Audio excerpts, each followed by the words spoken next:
Right. Good morning, everyone. My name is Faith Robertson. I'm a neurosurgery resident at Mass General and one of the members of the WFNS Young Neurosurgeons Forum. This is part of our webinar series that is on the landmark papers. So key papers that have been monumental, whether they're trials or what we'll hear about today is a single patient study. And the person we have visiting with us today is Dr. Jeffrey Schweitzer. He's a neurosurgeon at Mass General, and he's done extensive work on quality of life in epilepsy and movement disorders, especially for patients with Parkinson's. He has over 30 years of experience in the field. Previously, he had been the chief of neurosurgery at Wright State University. He ran the epilepsy and pituitary programs at Kaiser Permanente in Los Angeles for 13 years. And a few other jobs along the way, but we've been excited to have him here in Boston at Mass General Hospital. And today he'll be talking about some of his work that he published in the New England Journal, and it's on stem cell-based therapy for Parkinson's disease. So welcome, Dr. Schweitzer. Hey, thank you very much for that introduction. And yes, that's a quick summary of my background. It was actually in about 2014 that I got a phone call from someone saying, how would you like to get Parkinson's disease? Which is kind of a surprising phone call to get when you're in the middle of seeing patients in a trauma clinic. But the background behind that is, in fact, my involvement with Parkinson's surgery, deep brain stimulation for a number of years when I ran the program at Kaiser Permanente. The idea of curing Parkinson's with cell therapy is not a new one. This goes back almost as far as the understanding of Parkinson's motor symptoms as being a primarily dopaminergic disease. The idea that you could treat this or cure it by replacing lost cells was quickly adopted. And we're going to go through a little bit of that background history today, then focus in on my work with a large team on this project over the last 6 or 7 years. And finally, towards the end, because this is a group of neurosurgeons, I'm going to focus down a little bit more on some of the neurosurgical aspects, problems, and future directions for this research. So let's see here. There should be a way of advancing the slide. There we go.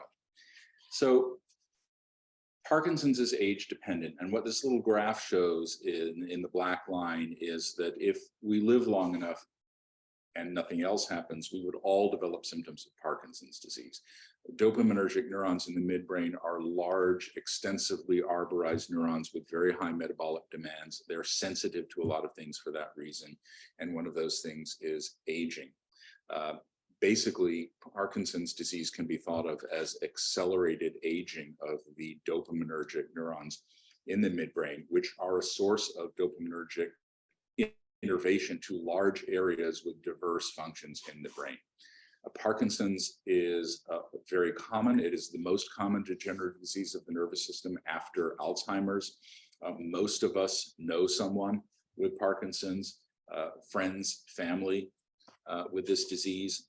1% of the population over age 50, and as the population around the world ages, this is going to become a bigger and bigger problem for society and a very costly one as well. Because it involves a final common pathway of loss of these dopaminergic neurons, there are multiple different causes, including genetic causes, trauma, vascular, and various chemical exposures. So there's also a large number of causes that are simply idiopathic and not known. For many years, the mainstay of medication for the motor symptoms has been either dopamine or dopamine agonists. The involvement of neurosurgeons goes back very far with this disease. In fact, the early treatments for severe severe refractory Parkinson's were surgical treatments. Things that we think of today as the predecessors of DBS, things like thalamotomy and pallidotomy, were developed as accidental discoveries during surgeries to interrupt the corticospinal tract in people with severe tremor. In other words, the cure for the severe tremor, rigidity, bradykinesia, and so on of Parkinson's disease was basically to paralyze the patient surgically. And in the course of those operations, some serendipitous discoveries were made that certain vascular territories, if they infarcted, would actually improve the symptoms. That was the origin of things like pallidotomy. The discovery that this was a catecholaminergic disease and the development of what we today consider gold standard medications didn't happen until the 1960s. And then it rapidly became apparent after the development of the medication that although this was a dramatic breakthrough whose importance can't be understated, there were also significant side effects of the medications, things like dyskinesias and a significant number of symptoms that were not treated by dopamine therapy alone. So this led to a search for other ways to take care of the disease and to help people with some of the other refractory symptoms. Early on in this, the idea, as I mentioned earlier, of replacing the missing cells, these dopaminergic cells, with some other source of dopamine or catecholamines occurred to more than one center, but prominent among these centers were the folks working at Lund in Sweden, who are still working in this area to this day. This is a paper here from 1979, based on work that goes back as far as 1976, looking for catecholaminergic sources, medulla, adrenal medulla, sympathetic ganglia, other things could be transplanted into the brain to replace what was missing. Around this time, also the late 1970s, early 1980s, of course, the idea of doing this in humans appeared, and there were a number of groups involved with this. The early attempts to replace the missing dopamine involved autologous transplantation of other tissues. The main one was adrenal medulla, which is noradrenergic. It's not dopaminergic, but the thought was that the catecholaminergic machinery of these cells would produce enough dopamine to treat the symptoms. And there were clinical trials, principally in Mexico and also some actually in Beijing, that reported some initial success with this, which didn't really pan out with time. And it appeared that simply making a hole in the basal ganglia to put this tissue in triggered some sprouting of the remaining dopaminergic fibers due to release of growth factors that was responsible for the transient improvement that these people had.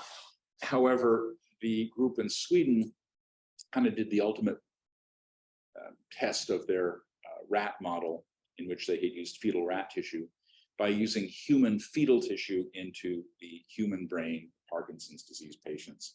This is work that began in the late 1970s and into the 1980s and was open label with significant improvement in some of these patients, enough that was very encouraging to pursue this avenue of treatment. There are obviously major ethical issues with using human fetuses as a source of tissue for transplantation. But this reached a point where it was worth 2 large clinical trials to establish whether it was a useful treatment or not. There were these early open label studies on the left, are some of the ones I mentioned, in addition to the ones in Sweden. There were some others done here in the United States as well. But all of these were open label, and Parkinson's patients and in these medical and surgical clinical trials are notoriously susceptible to placebo effect and other influences. And so the ultimate acid test of this was double-blinded clinical trials. And 2 such trials were undertaken about 20 years ago, which included things like sham surgery, where a burr hole was placed and nothing was put into the patient. And these really had mixed results. There were subpopulations of these patients in these 2 studies that did extremely well, just like the ones in Sweden, some of whom looked as though they'd been cured of Parkinson's and had durable effects for decades. Some of the people in these double-blinded trials also did well, but there were a significant number who did not. And one of the main reasons for failure in these patients was what we call graft-induced dyskinesias. Some of you may be familiar with the side effects of dopamine or levodopa treatment in Parkinson's patients. They fluctuate between their basic Parkinson, what we call the off state, where they have their Parkinson symptoms, and an on state where they have uncontrollable movement. So the opposite, kind of the opposite of being stiff and immobilized, they have is kind of choreoathetotic movements called dyskinesias. That's one thing when it's caused by a pill that you can stop taking. But when the dyskinesias are caused by permanently implanted cells in your brain, there's not much you can do about it. And this kind of put an end to the enthusiasm for fetal transplantation in humans for a while. I actually, early in my career, when DBS was first developed, a number of my DBS patients were people who had come out of these trials who had permanent, ceaseless dyskinesia, and we did the DBS specifically to suppress their dyskinesias rather than to treat their Parkinson's symptoms. We don't see that anymore. Those people have passed on for the most part now. But the idea of transplantation really never went away. The early good results from the open label trials were not forgotten. And so the field kind of took two directions at this point. About 15 years ago, there was kind of a moratorium on the type of fetal tissue transplant that had been done for the two double-blinded trials. But the group in Sweden felt that the reason for the uneven results had more to do with surgical technique than with the basic principle. And so they established a trial called TransEuro, which was going to look again at the use of fetal tissue to treat Parkinson's. That trial went on for a number of years. It was originally a multi-center trial, as the name would imply, at numerous centers around Europe. Most of those, one by one, kind of dropped out until the only centers left were the UK and Sweden. And they got some results, not wildly encouraging. And again, because of the logistical and ethical issues of harvesting human fetuses to get the tissue for treatment, this just became something that clearly had no future as a viable clinical treatment. The second stream of interest in this revolved around stem cells. And it was about this time in the mid-2000s that stem cell technology came to the fore, largely due to the efforts of these two scientists, James Thompson, who introduced most of the embryonic stem cell lines that are still in common use today. Some of you will know that there were embargoes put on new stem cell line harvesting and creation at various points with different US administrations that did or did not allow this kind of research. But the cell lines developed, the human embryonic stem cell lines developed by James Thompson are still the ones in common use today, things like H7, H9. And then the Nobel Prize winning work of Shinya Yamanaka, who developed a technique to turn adult human cells back into a pluripotent state that was similar in many ways to embryonic stem cells. There was a great deal of hope when this work was done that this would provide sources of tissue for replacement cell therapy for many targets. Interestingly, most of the work done with these cells has been disease mechanism work rather than clinical therapeutic treatment work. I think that's beginning to change now. The FDA is seeing an increasing number of gene and cell therapy protocols in front of it. But suffice it to say that the appeal of stem cells was that the ethical problems of harvesting human fetuses were out of the way. And more importantly, obviously you get a very limited amount of tissue from human fetuses, and it could take up to 16 fetuses to treat single patients. Again, not a very practical tool for the clinic. With stem cells, you potentially had unlimited sources of cells that could be turned into anything that you wanted them to be. And so this reawakened interest in the idea of cell replacement therapy for Parkinson's disease. So here are some of the candidate cell sources that could be used for cell therapy. We've talked already about the human fetal tissue, but in using stem cells, there are adult stem cells in certain tissues, including certain parts of the brain. Embryonic stem cells, there are techniques for direct conversion of fibroblasts into cells of various types that are still undergoing research in some centers. There's adult a nuclear embryonic transfer here, where you take the nucleus of a somatic cell and put it into an ovum to get it to develop, and induced pluripotent stem cells made from various sources. All of these had potential to be used in vitro to create the cells that we want to put into the brain. So focusing a little bit more here on what we want to do with our Parkinson's patients as a practical matter, most of the sources that I've mentioned to you are allogeneic. In other words, they are foreign tissue. There have been actually trials with xenogeneic tissue. There was a trial that went on here in Boston in the 90s using pig fetal midbrain in humans, which showed some efficacy. And the other source, of course, is autologous, just like in those early studies using the adrenal medulla. The big difference between these two, well, there are a number of differences, but the biggest and most obvious is the need for immunosuppression. There has never been a definitive agreement on the type or duration of immunosuppression needed for transplants of foreign tissue into the brain. We are taught in medical school that the brain is immunoprivileged because of the blood-brain barrier, but that's an oversimplification and not entirely true. The findings from those double-blinded clinical trials 20 years ago suggested that it was not necessary to continue immunosuppression indefinitely, that it could be stopped after a period of time, but it was never entirely clear. It wasn't followed up well. And so most workers in this field still believe that at least some prolonged period of immunosuppression is required if you're going to use tissue that did not originate with the host. So that includes things like embryonic stem cells made from blastocysts, biopsies of skin cells from random donors, or from an approach used in Japan using HLA matched donors to try to reduce the amount of immunogenicity of the cells. And from autologous, again, using the same technique, but from the patient, the Parkinson's patient, him or herself.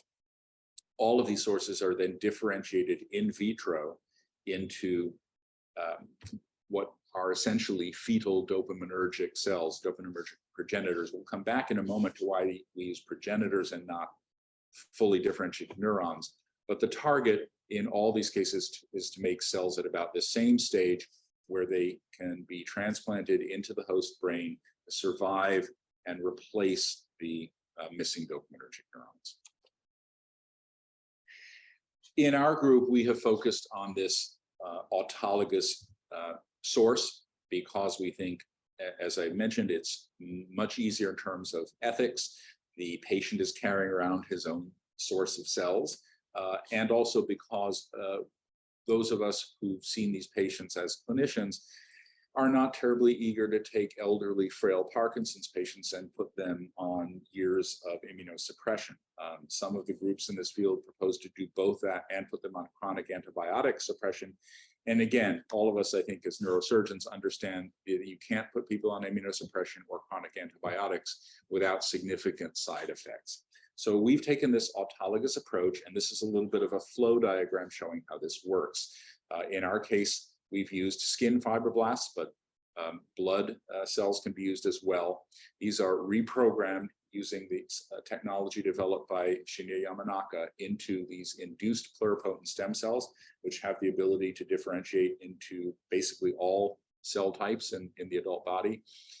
They are put through an in vitro differentiation process to become progenitor cells and neurons, and then transplanted back into the brain. Here are some of the steps that you need to go to make this a clinical reality. First of all, safety is a primary concern. We as physicians, of course, familiar with that, but for regulatory agencies, this is also critically important. We want to optimize the reprogramming technology to create the stem cells and make what we want and not what we don't want, both for efficiency and for safety. The in vitro differentiation needs to be practical and scalable to make enough cells to use. And these cells, once made, need to be tested for safety and efficacy. Number 5 here, neurosurgical optimization, is an area that has been largely overlooked. A lot of the studies in this field have been collaborations between laboratory neuroscientists and neurologists who see the Parkinson's patients, with the surgeons just kind of being a pair of hands. And as you'll see a little later in this talk, this overlooks some of the very practical issues of transplanting tissue into the brain. And those of us, again, who are largely practicing as clinicians are sometimes surprised at the issues that are obvious to us that are not so obvious to a benchside scientist about how you put things into the brain, the size of things that you can put into the brain, how long they survive in conditions of low oxygen and glucose and so forth. And so all of these issues need to be considered. And I think there's a significant role for those of you in this audience who are interested for neurosurgeons in optimizing this number 5 here. And finally, like everything else in medicine, we have to worry about regulatory, budgetary, and clinical issues. How do you make a wonderful breakthrough treatment a reality for the patients who need it? Again, not such a trivial thing. So this very busy slide shows the work of the laboratory of Dr. Kwang-Soo Kim at McLean Hospital here at Harvard, and also of Dr. Sung, who's now at Fudan University in Shanghai. And I'm not going to go into detail for all of this. We'll make this talk available to anyone who wants to look at this later. But basically, the lab there showed 2 major findings in this slide. Number 1 is that there is a very close relationship with this reprogramming of adult cells back to their pluripotent state between their differentiation state and their metabolic state. And these things push each other back and forth. So a cell that uses largely glycolysis tends to be a dedifferentiated cell. And a cell that's dedifferentiated tends to use glycolysis. This is called the Warburg effect, and it's well known from the cancer world. But it turns out that if you push cells to use glycolysis, you push them metabolically by enhancing the genes involved in glycolysis, this also significantly improves the efficiency of reprogramming to that pluripotent state. There were also certain factors, microRNAs could be used to push cells along this line. And so the laboratory significantly improved the efficiency of this reprogramming process, which is shown here with some of these illustrations and cultures. And down in the lower left here, these are some of the additional factors that induced, and the 3 factors that were added, showing the improved efficiency of reprogramming.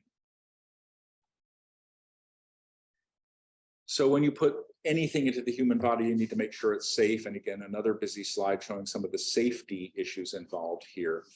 Key to this is there are a number of our co-workers in this field who've relied on taking these stem cells and fully differentiating them into the desired mature phenotype as the way of eliminating any remaining cells that are still pluripotent and could still proliferate and form other things. Others don't feel that that differentiation alone is a safe way to go, and add an additional step to remove cells specifically that are undifferentiated. That's the approach that we've taken, and we take advantage of the p53 apoptosis pathway. Specifically, undifferentiated stem cells will go on to basically die. They undergo apoptosis unless it's blocked by a molecule called survivin, which is the gene product of the BRCA5 gene. We actually found that a specific small molecule inhibitor of survivin called quercetin, which comes from acorns, that's quercetin for oak. This small molecule and some other small molecules, by blocking survivin, will allow these undifferentiated cells to follow that apoptosis pathway and go on and basically eliminate themselves from the population. So by applying quercetin for certain periods of time, as shown in the middle graph here, we can eliminate the cells that have not differentiated by taking advantage of that natural pathway. That's a very efficient process. as shown in the middle graph here, with a greater than 99.99% efficiency at eliminating those cells. Importantly, also on the right here, when the cells are differentiated, D9 is day 9 of the differentiation process from stem cell to neuron. They are no longer sensitive to that. So when you put quercetin on day 0 cells, which are undifferentiated cells, it kills all of them. When they start to differentiate, they become resistant. They no longer have that pathway, and so it doesn't harm the cells that you want. And so we've used this as our second step, in addition to differentiation, in eliminating the possibility of proliferation and teratoma formation. And again, how do you characterize these cells? The upper left here shows various different differentiation protocols that are used as a serial application of factors, some small molecules and some differentiation factors, induction factors. But all of these are different protocols used to drive these undifferentiated stem cells step by step to the desired dopaminergic fate. And specifically what we're looking for are the kind of cells that are lost in Parkinson's, which are the substantia nigra pars compacta, otherwise called A9 dopaminergic neurons. And these are the protocols used to drive them. Some of these show the neuronal characteristics and physiological characteristics of these cells, proving that they behave like authentic A9 neurons.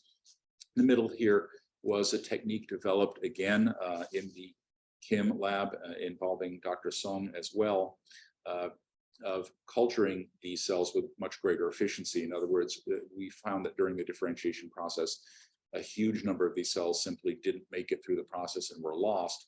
By spreading them out across the dish as little patches instead of a continuous layer, the survival and quality of these cells was greatly improved. So little technical innovations like this are key to making this process efficient and practical.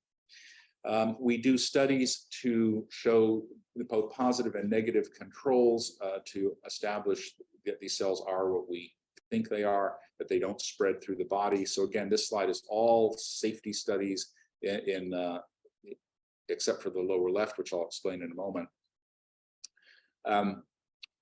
On the right side here, this was in our New England Journal paper where we talked about our pilot study in a single patient that we'll get to shortly. Most people kind of overlook this part of that paper, but this was key because, as I've been explaining for the last 10 minutes, our approach to this using autologous cells taken from the patient themselves was based on the hope and expectation that these cells would be recognized as self, and therefore we would not have to put these people on immunosuppression to do this kind of therapy. And what we did here was used mice with reconstituted human immune systems. Basically, you take a mouse whose own immune system has been destroyed and inject it with peripheral blood mononuclear cells from a human, and the mouse then develops essentially that person's immune system. And the bottom right corner here, what this shows kind of in a nutshell, the key is that middle row here. When we make a mouse whose immune system is from the patient that we're transplanting and put those differentiated cells that we made into the lab into that mouse, the brown is the graft and it survives. If we make those cells from H9, which is an embryonic stem cell line, then without use of immunosuppression, you see no graft because the mouse's immune system destroys this. And there again, getting back to, is the brain immunoprivileged? Well, certainly not in this sense. The top is a positive control. Basically, this is a mouse with no immune system and no reconstitution, and basically everything survives. Down at the bottom, if you reconstitute the mouse's immune system with someone other than the patient, the graft doesn't survive either. So the survival of the graft was specific to the mice whose immune systems came from the patient whose graft it was. This is what we wanted to see, and we thought this was a very important finding. Finally, the lower left, these little graphs here show that the dopaminergic cells, when implanted, that we put these grafts in, that they actually work. There is a standard test, a Parkinson's model in rats, which is created by injecting them with a toxin called 6-hydroxydopamine that destroys the dopaminergic neurons. We do that on one side of the brain.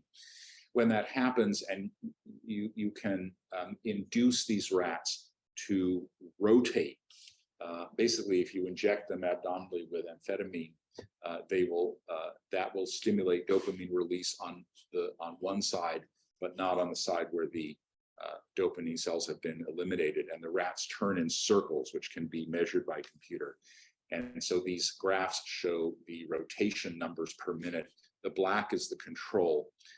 And then we used both H9 cells, which are embryonic stem cells, and our induced pluripotent stem cells, differentiated them through the process I was just showing, implanted those into the rats, both at doses of 100,000, doses of 400,000, and showed that over a period of weeks, these rotations not only cross back through down to zero, but some of them actually overshoot and start turning in the opposite direction.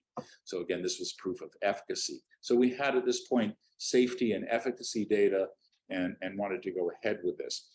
Now, again, going back to that point number 5, how does the surgical aspect of this work? One of the things that we noticed early on from our work and many others is illustrated by the figures that you see here, taken from many different papers. And what you notice in all of these is this ring-like pattern. Of course, this would be spherical, these are slices. This is central necrosis, and we as neurosurgeons see ring enhancement all the time, and we know what that means. We know that that means the center of that lesion is necrotic. That is not so obvious to people who are not clinicians.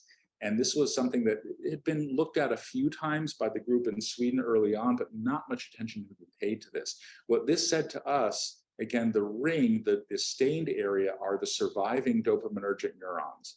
And so that what you're seeing is that in the center of the graph, there are no cells of the type that we want. They basically all die. Well, why is this happening? As with other ring-enhancing lesions, what you would expect as a clinician is that this is related to diffusion, that oxygen and glucose are not able to get to the center of these grafts, and that waste products are not able to diffuse out. And this is not terribly surprising when you take a needle and inject a bunch of cells into the brain, causing damage to that area of the brain. There are no blood vessels there. So basically you have conditions of warm ischemia. The very periphery of these grafts has enough diffusion of oxygen that it survives, but the center doesn't survive very well. And therefore, of the lovely cultures that we make, which can be 60, 70% dopaminergic neurons, when we put them in, within a day or so, almost all 0 to 5% of those dopaminergic neurons survive the transplantation. It is a very inefficient process. And in fact, the ultimate product, what you finally get innervating the host brain, those dopaminergic cells are probably not present at the time of implantation. They probably developed in vivo from progenitors that were not yet expressing tyrosine hydroxylase when they were transplanted. And this brings up a whole additional issue of how do you identify those cells and purify those cells if they're the ones that ultimately give you the effect that you want. Keep in mind that the reason that we are transplanting these at an early stage is because the earlier stages survive this process better, but they are also harder to identify as to what they are ultimately going to become. At any rate, we were interested in looking at ways of improving the efficiency of the transplantation process so that more of the cells that we wanted to survive would in fact survive. And we developed an injection method, which is kind of straightforward. Basically, since you have to stick a needle into the brain to do this, instead of sticking a needle in and squirting all the cells in at the bottom, creating a big hole or a blob, we decided that we would use the injection tract, the track of the needle itself, as the site for the graft. And so basically we had a device where the plunger and syringe would go in to the bottom of the tract, but they would be withdrawn at different speeds so that the barrel of the syringe came up faster than the plunger, which has the effect of forcing the cells into the brain. And you can see on the right here that the bolus injection causes this disruption with a big cavity at the graft target, whereas the columnar injection looks much nicer. We showed that this resulted in about a 30% improvement in survival of those dopaminergic neurons, which you see stained here in brown in the center of the graph. So a step in the right direction, still significant work to go. And this is a problem I'll come back to at the end, where we're still working on ways to improve this process. Just to give you an idea of what you need to go through once you have all of your ducks in a row like this, how do you get this approved to go ahead and do a pilot study? And I'll just mention, why do a pilot study and why not jump right into a full clinical trial? Pilot studies tell you what you need to know in a clinical trial. It's not always obvious in advance what questions you need to ask. So what you learn from a pilot study is how to better design your clinical trial when the time comes, so that you answer the important questions. And so we felt it was important to have this kind of information and applied to the FDA for permission to do this in a single patient who we had selected carefully, who we thought was a good candidate for this. And eventually, after all this process that you see here, they agreed. They required that we stage the surgery, and we ended up doing 2 operations 6 months apart, first at Cornell in New York and the second here at MGH. This is the surgical plan that we used for that first patient. This will be familiar. This is a brain lab plan with the striatum out in colored pink here, with 3 targets. Each of them containing about 27 microliters of solution. Basically, we put 4 million cells in total at a concentration of 50,000 cells per microliter into the brain. Here's a picture taken intraoperatively. You can see we were using a Lexcel frame here with our special device, our columnar injection device mounted on the frame.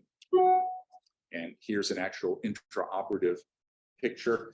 The FDA is the FDA, and even though all these things are approved for stereotactic use, they still wanted us to prove that we were really doing the stereotaxy right. What you see here, the blue line is the software plan for the surgery, and the white outline is an intraoperative CT showing our cannula over the plan, showing that it's right exactly at the target that we wanted. So, what was the result of this pilot study? A couple of interesting things. What I'm showing here are MRI and PET scans over the years following the surgery in this patient. In the top row, you can see basically in that first year, he continued. The heat map here is dopamine. It's 18-fluorodopa, which is a measure of dopamine synthesis in the striatum. And you can see this continuing to fade before he had the 2 surgeries completed. This was his normal downhill course, as you'd expect in Parkinson's disease. If you remember back to that cover of the Nature issue on the fetal transplantation, looked very much like this.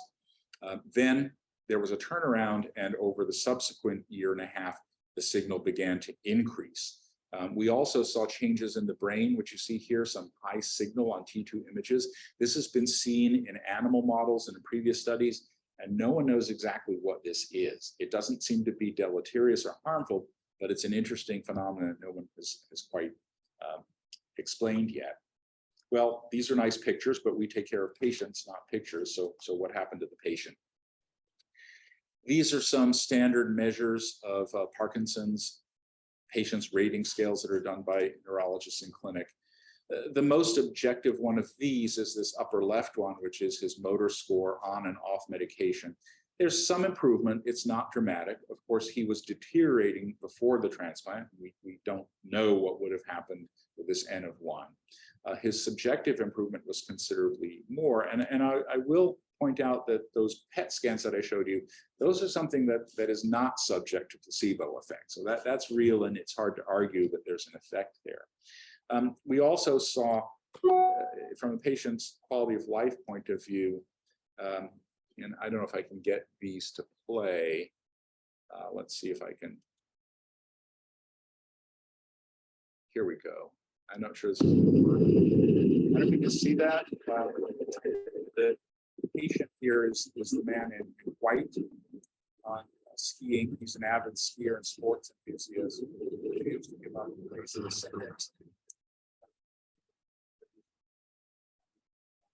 If you look carefully here, you'll see tremor in his hand here.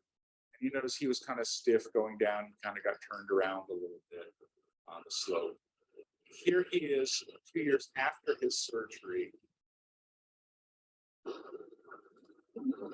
And again, this guy is not going to let you see him. He's not going to let people see when he's not feeling well. So both of these are when he's feeling kind of at his best, but similar doses of medication. The difference here is this right one you'll get now is after the transplant, and his mobility and his speed of movement were all significantly improved. So again, a little summary here, again, showing our workflow of how we did this. I showed this before, a bunch of recent papers related to this work, which will be here on the slide for anyone who wants a copy of this. But there's still a long way to go. So this was our pilot study, but we're not done. This slide is probably a little bit outdated at this point, but there are a number of clinical trials in this area going on around the world. Some of them are embryonic stem cell, or they're stem cell based. Let me get my pointer back here. Some of these are stem cell based. Some of them, as I mentioned before, in Japan is based on HLA matched induced pluripotent stem cells. Ours at the moment is the only group who's done anything clinical with autologous stem cells, although there is significant interest in several other groups planning to get into that. I'll come back to I see that there's a chat at the end, but I'll come back to that in a moment. We are, in fact, applying for our phase 1/2 clinical trial for this. This is a little bit of the process that we're going through right now. Keep in mind that there is a cost, both financial and regulatory, to using this autologous approach. Our colleagues who are using embryonic stem cells have to prove the safety of one cell line, embryonic stem cell line H9. Because we're doing a different cell line from every patient, each patient gets their own, we have to prove a process, a safety of a process, which means we have to do everything multiple times and have significant barriers to cross that other groups don't. So it's taking us a little bit longer, but here's where we are. We submitted our application earlier this year. We are right now working through the additional requirements. What happens when you submit a application like this? Invariably, you get put on what's called a hold, where the FDA tells you what additional information they need. And that's where we are right now, working on this. Anticipating with hard work and some luck that we will get our clinical trial in this area going next year. That is going to require, at the moment, it looks like 3 arms, a sham arm. This is something that the FDA wants to have, with burr holes but no injection, and 2 dosage levels. And then one of the things we negotiated with them is people who get sham surgery will be eligible to get real surgery at the end of a 2-year assessment, which I think you have to do that for ethics and to get people to agree to participate in a study like this. Coming towards, let's see here. Okay. So again, we're not done with challenges, not done with questions on how well this is going to work, and for whom it will be the best target. There's issues of patient selection, how many cells to use, what stage of maturity, what grafts can these be, pure dopaminergic cells? Do we need other cell types? Where should we place them? You may have noticed that all the grafts that I've shown you in animals and humans, they have been in the target area for the dopaminergic neurons, the striatum, rather than where the cell bodies are normally located. That is for a number of reasons involving surgical complexity and risk, but it's not clear whether that's the best target. And again, as surgeons, are there things we can do to improve survival? So just a little taste of what's coming down the road with this. This again is what I've been alluding to about maturity of the cells and survival and some of the problems this raises for us. So that as these cells move from the completely undifferentiated to the terminally differentiated dopaminergic state, as they become more differentiated, they survive less well. They're also safer because they're less likely to proliferate or form tumors. But there are costs to letting them become too mature. There are costs to letting them be too immature. And then finally, there's presumably a window at which they are best able to find their targets in the brain. If they are completely immature, they don't know what they are. If they're too mature, they won't survive. Most of the groups working in this field have chosen this area of day 17 to day 28 of the in vitro differentiation process as the best time to transplant these cells. Whether that's going to change in the future, it's not clear. So there are various ways that we may overcome this to widen that window if we need to. With Dr. Song's lab in Shanghai, we've been working on ways to make a better host for these cells in the hopes that having a blood supply when they arrive in the brain will help overcome some of that warm ischemia time that we referred to. And here you see a sample of a rodent cortex that's been treated to produce a vasculature at the site where we plan to place the tumor. And here's a graft of human cells into a site prepared in that way, showing good survival of a clump of cells at the center of what would otherwise be an empty hole. And finally, just a little bit of tantalizing information here when we use that technique to prepare the host better. Instead of losing all of those dopaminergic cells, as I mentioned before, that they're all lost to transplantation, generally takes them about 2 weeks before you see the fully differentiated cells again. We were beginning to see cells, dopaminergic cells, showing up much earlier than that when we had the vascular supply there. So a little bit of hope for the future. And finally, I wanted to add that one of the criticisms that's been leveled at us for this whole area comes from neurologists who felt that the cell therapy trials of 20 years ago kind of put an end to all this and that cell therapy isn't very valuable. The argument being that all you're doing is putting a dopamine pump into the brain. And if you're just putting dopamine in the brain, there are better ways to do it. Gene therapy can do it. A pump in the gastrointestinal tract can do it. Well, there is a point there in that in Parkinson's, the dopaminergic cells are part of a network. And as opposed to 20 years ago, we now think of the brain much more in terms of network function. We're missing a piece of that network, missing a node in that network. And we're sticking that node back in, but if it's not connected up properly, you're still not going to get ideal function. The potential, though, with cells, as opposed to these other methods of getting dopamine back in there, is that we may be able to find ways to reestablish that network, either with better transplantation, better timing, as we've just been talking about, better sites of transplantation, or possibly some combination of exogenous control through electronics or optogenetics, where we can use another means of making cells do what we want to once we put them into this foreign adult environment. So lots of work to do, lots of exciting possibilities coming down the road. I think the story is far from over. But for today, I just wanted to give my thanks to the very large team that's involved in all of the work that I've shown you today, which obviously would not have been possible, first of all, without the pilot study patient himself, who volunteered to have cells put in his brain in a way that never been done before. Also, obviously, the laboratory of Dr. Kwang Soo Kim at McLean Hospital here at McLean, a large team there, who's responsible for all of that brilliant cell work and development of those protocols that I mentioned to you. I wanted to also thank Dr. Bob Carter, the Chief of Neurosurgery at Mass General, who was indispensable in helping to organize and run this multi-center team. And finally, my thanks to Bin Song, who's now gone back to Shanghai, and Fudan has continued this work, and particularly the work on the surgical aspects of this that I could not have done without her. With that, I'm going to wrap up and take any questions from the audience. But thank you very much for hosting me today. All right. Thank you so much, Dr. Schweitzer. It's truly phenomenal work, and it is exciting. Going from that phone call of, do you want to cure Parkinson's, and how far you've taken this that far. It is truly amazing. To those in the audience, I did put in the chat, just raise your hand if you have a question and we can read them out for you. We'll get started with Ernest. I see you're raising your hand. I think, yeah, you can unmute yourself. Yeah, I'll go ahead. Thank you.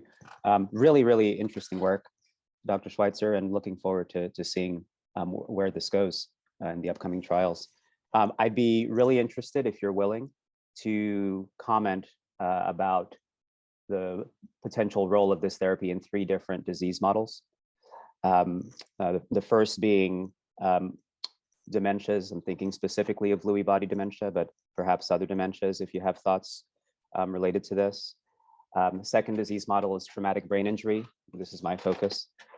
And then third, maybe more relevant mechanistically, drug addiction like methamphetamine addiction and dopaminergic neuron degeneration in drug abuse models. Those are all very interesting questions, and clearly our focus has been on Parkinson's, and specifically on sporadic Parkinson's. You bring up a whole host of areas with potential here. For example, there are genetic forms of Parkinson's where one can imagine using CRISPR on these cells during the differentiation process to correct the genetic problem and put healthy cells into the brain. Sometimes we get asked, well, aren't these, if the cells come from the host, aren't they just going to undergo the same degeneration process?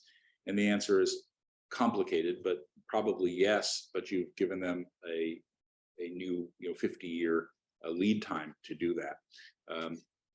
The question of dementia, it's interesting that the hippocampus, along with the subventricular zone, one of the 2 areas that still generate neurons from progenitors in the adult brain. And in fact, generation of new granule cells in the dentate granule gyrus is part of the normal functional physiology of that part of the brain. So that makes it an exciting possible target for cell therapy, because the brain is expecting new cells to show up there.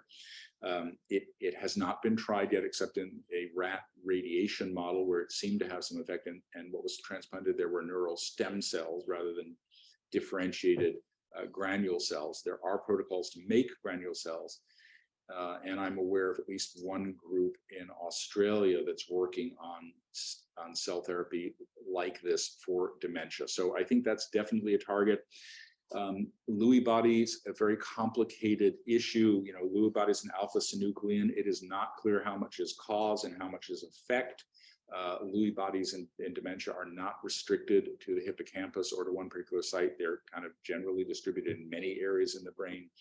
So the attractive feature of Parkinson's is that it's so much, especially the motor symptoms, are so much a dopaminergic disease and so clearly correlated with the loss of one cell type in one area that it's an obvious target.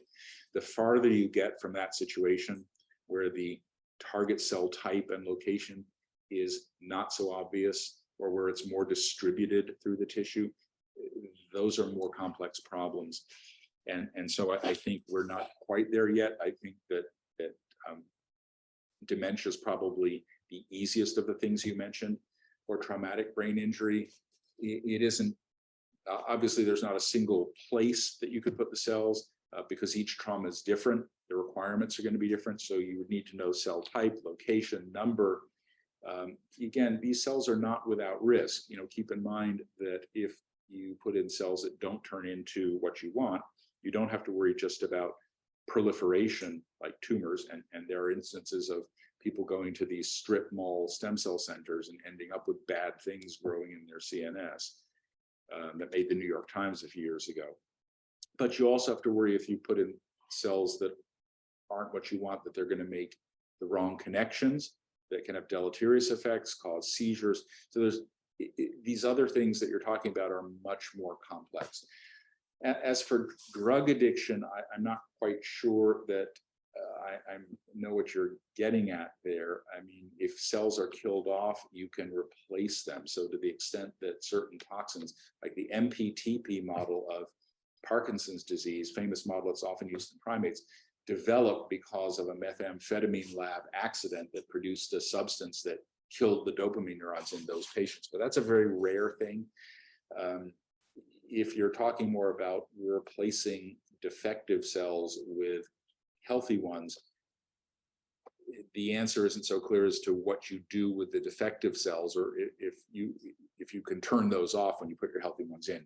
So these are all fascinating areas, but I don't have easy answers for you on those. I appreciate your comments. Thank you very much.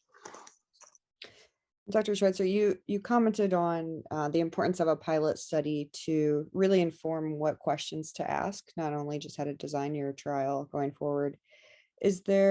Are there things that you found out from the pilot that you weren't expecting that you're going to be looking for now in the trial, or how did that reframe how you were thinking about going forward?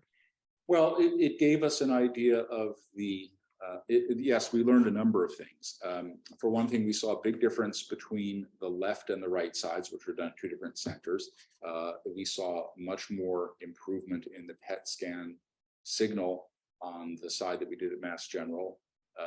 We also saw more dramatic MRI changes on that side. And clinically, that side seems to work better as well. I don't think it's that Boston is better than New York, although that's probably true also. But there was a difference in transport time. So from the time these cells are harvested in a GMP facility until they're in the patient, we had additional transport time from Boston to New York, but it ended up taking about 2 hours longer. So we think that there's a drop off in cell viability, and it may not be obvious when you're looking at trypan blue exclusion in the operating room, because what may be happening is you've triggered apoptosis, which is ultimately going to kill the cells sometime down the road. So timing was one thing we learned, some technical aspects of how the injection occurs. You know, I think you need to avoid getting air in the brain, you need to avoid bubbles in these, so all these little technical aspects.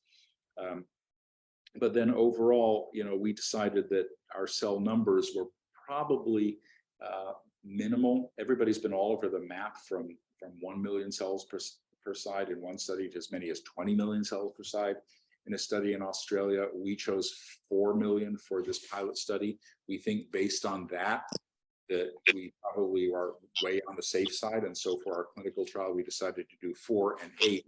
So yeah, I would say we learned a great deal that helped us with the design. And I'll also make one final comment on this.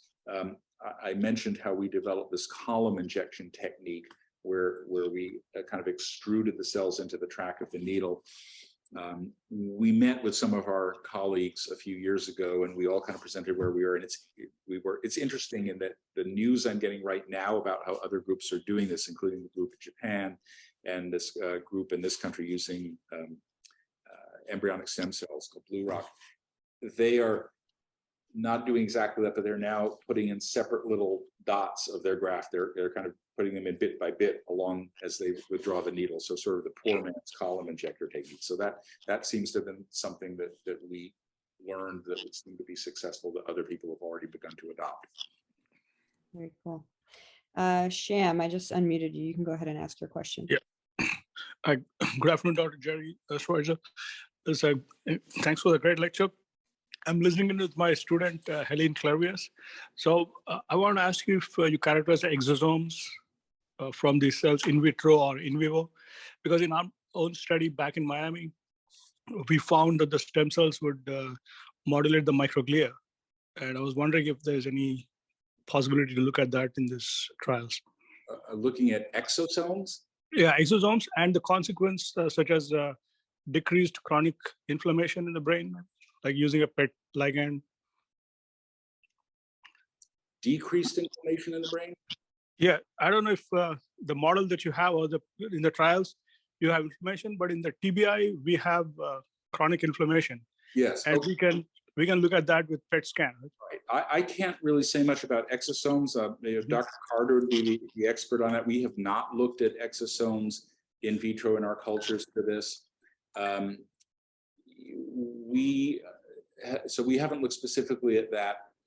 We do think that inflammation is an important factor in what happens to these cells. And one of the reasons that, I mentioned warm hypoxia, warm ischemia time as one of the reasons I think these cells form that central necrotic cavity. But inflammation probably also plays a role. And we have some preliminary evidence, which actually is coming to publication soon, that the innate immune system attacks these grafts, even the autologous grafts, that when you injure the brain in this way, it triggers a response. You probably know, if you're interested in traumatic brain injury, that there's a great deal of information and research that's gone into closed head injury and not nearly so much about penetrating brain injury, surprisingly. And as neurosurgeons, we make a living doing penetrating brain injury. So understanding the role of inflammation, both acute and chronic, is very important. And we have indeed found that suppressing that innate immune response and suppressing the acute inflammation does help improve graft survival rather dramatically. Now, there are several ways of doing that. There's ways with medication, and there's ways with using cells. There's manipulating microglia. But to answer in brief, we've not looked specifically at exosomes. I don't know if those exist in the fully differentiated cultures, but we very much agree that inflammation is important, and that suppression of inflammation, particularly at the acute time of putting the graft into the brain, is important. Of course, the final thing I'll say on that is, if you do the surgery, there are ways of doing the surgery that we're working on to try to work around that inflammatory response. So how you do the surgery, how you time it, what instruments you use, the technique is very influential on the degree of inflammation that results. And that is the target that Dr. Kim's lab is working on in one direction, and Dr. Song's lab is working on in a different direction. So we are all very interested in this. And I agree that what we learn from the reaction of the brain to these grafts is going to be valuable information to apply to other situations of penetrating trauma. Thank you. Very good. So I think if anyone has any final questions, raise your hand now. If not, I want to just thank you again for a really great webinar and insight into what is happening in the field. When do you think the first patient will be able to enroll in this trial, the upcoming one? Well, of course, that's up to the FDA, but we're making real progress with that. We are optimistic that I would hope spring of 2023 we'll be able to get this started. Very exciting. Well, we'll look forward to seeing the progression of that and the results. So thank you so much. Thank you very much for inviting me. All right. Have a great rest of your weekend.